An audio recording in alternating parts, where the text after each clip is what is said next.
Aujourd'hui, dans ce nouvel épisode du Dessous des cartes, nous allons nous pencher sur les points d'appui et les zones d'influence des États-Unis dans un monde multipolaire.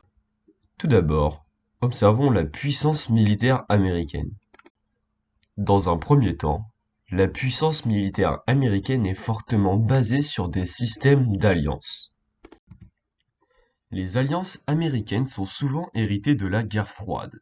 La première de ces alliances est l'Organisation du traité de l'Atlantique Nord, ou OTAN, fondée au lendemain de la fin de la Deuxième Guerre mondiale.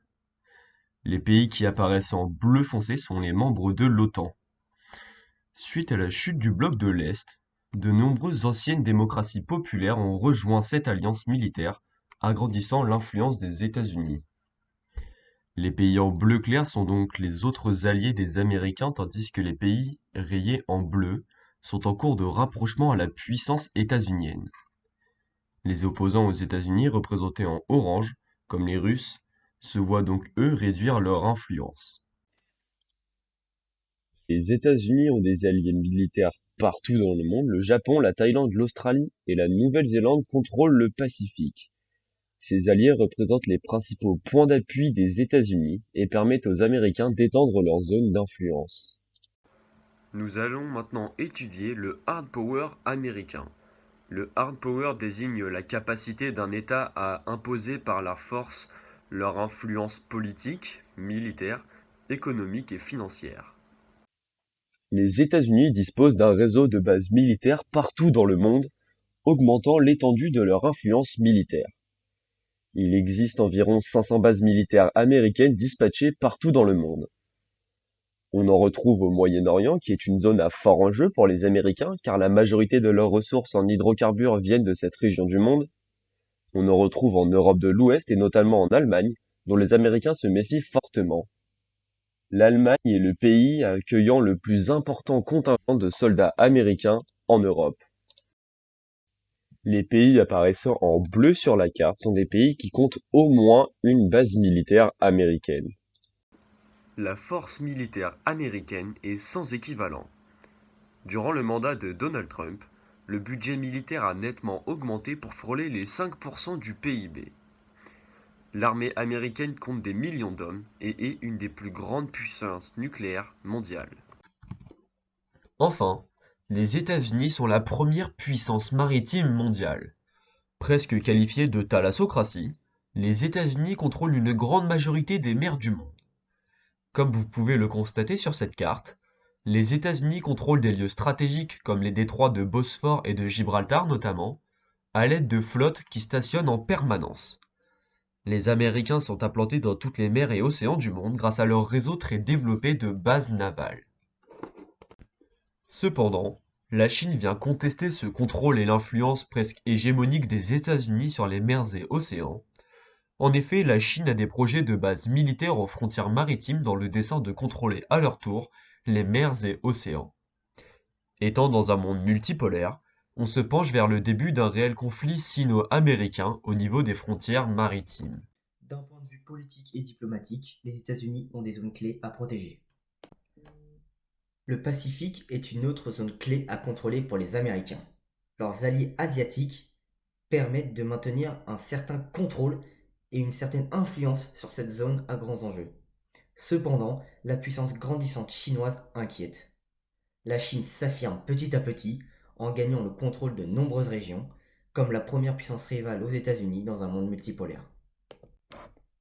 Le Moyen-Orient est un enjeu primordial pour les États-Unis. On y retrouve de nombreuses bases militaires américaines. En effet, les Américains sont dépendants de cette zone vis-à-vis de leurs ressources en hydrocarbures. C'est pourquoi ils souhaitent maintenir leur zone d'influence sur cette région. Celle-ci est aussi très importante d'un point de vue géopolitique, notamment pour les interventions en Irak et en Afghanistan. De plus, l'implication de la Russie, ennemi historique des Américains, dans le conflit syrien inquiète les États-Unis. D'autre part, suite à la politique du containment menée durant la guerre froide par les Américains, l'Amérique latine reste sous forte influence des États-Unis. L'Amérique latine est historiquement un point d'appui fort et une zone d'influence marquée par la puissance américaine. Les villes américaines, et notamment New York en losange orange sur cette carte, sont des villes pivots au niveau de la politique mondiale. En effet, le siège de l'ONU se trouve à New York.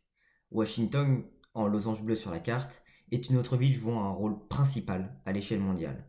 De grandes décisions y sont prises, comme en 2015 à propos du traité nucléaire iranien. L'influence politique et diplomatique des États-Unis s'étend au monde entier.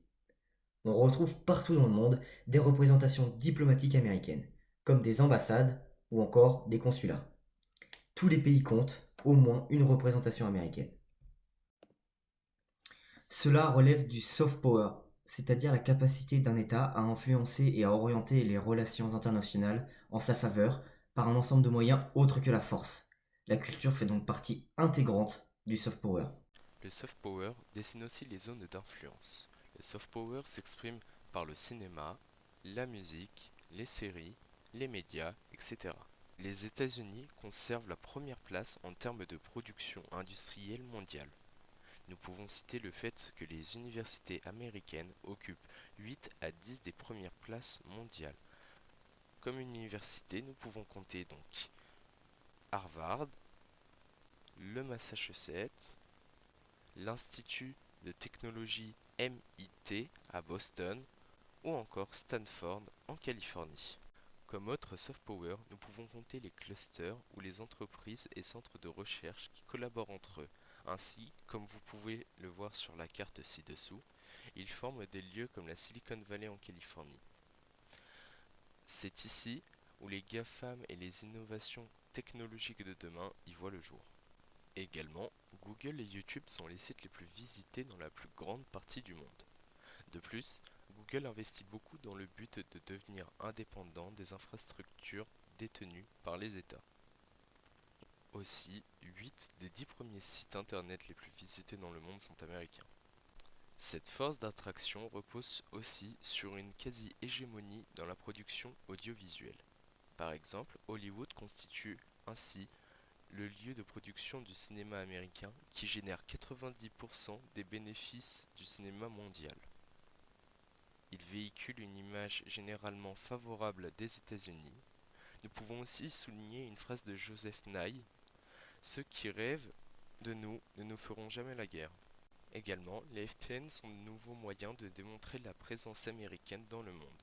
126 sur 500 des premières FTN sont américaines. Les idéaux ont une réelle importance pour les États-Unis.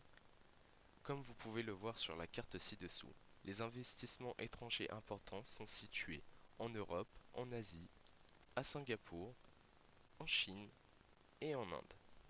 Les médias dominants ne sont plus uniquement américains, mais aussi anglo-saxons. Par exemple, nous pouvons compter CNN et Fox News qui doivent désormais partager le marché avec les chaînes britanniques, russes, chinoises, indiennes ou arabes. Ainsi, 7 à 10 des plus grands journaux mondiaux sont américains ou britanniques. Pour conclure, les États-Unis se basent sur le hard power avec leur puissance militaire partout dans le monde et notamment maritime. Leur influence diplomatique et politique permet à la puissance américaine d'étendre ses zones d'influence. Enfin, la puissance économique et culturelle des États-Unis est un fort point d'appui de la puissance états-unienne et permet l'expansion de leur zone d'influence. Cependant, étant dans un monde multipolaire, cette puissance se voit contestée par des puissances mondiales naissantes telles que la Chine.